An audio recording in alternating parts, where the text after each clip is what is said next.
Chennai Vadapalani forum மாலில் ஒரு சுற்றிட்டு அப்படியே 1 கிலோமீட்டர் தூரத்தில் டுவர்ட்ஸ் அசோக் நகர் ரோட்டில் அமைந்திருக்கும் மதுரை குமார் மெஸ்ஸுக்கு வந்து அண்ணங்கிட்ட என்ன ஸ்பெஷல்னு கேட்டால் மெனு கார்டில் 400க்கு மேலே இருக்கிற எல்லா டிஷ்ஷையும் மனப்பாடமாக ஒப்பிச்சிட்டு இருந்தார்.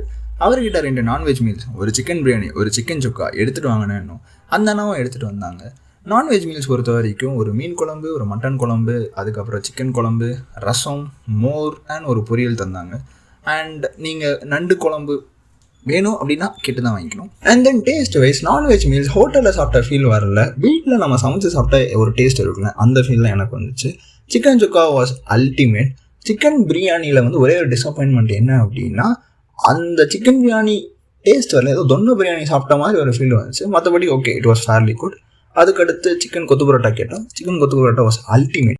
கடைசியாக இளநீர் பாயசம், பன்னீர் சோடா, லெமன் சோடா கேட்டோம். Lemon soda was to the top notch. இளநீர் பாயசத்தில் ஒரே டிசப்பாயின்மெண்ட் என்ன அப்படின்னா, சுகர் கொஞ்சம் கம்மியாக இருந்துச்சு. மற்றபடி ஆல் குட்.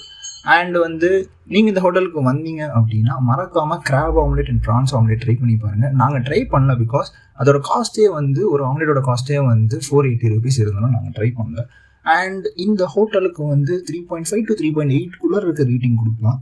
ஏன் அப்படின்னா ஹைப் ஏற்றின அளவுக்கு டேஸ்ட் இல்லை, பட் ஆனால் டேஸ்ட் இருந்துச்சு. ஆனால் இந்த ஹோட்டலுக்கு கொடுத்த ஹைப் அளவுக்கு டேஸ்ட் இல்லை. ஸோ இந்த வீடியோ உங்களுக்கு பிடிச்சிருந்துச்சுன்னா லைக் பண்ணுங்கள், ஷேர் பண்ணுங்கள், சப்ஸ்கிரைப் பண்ணுங்கள். தேங்க்ஸ் ஃபார் வாட்சிங். பை.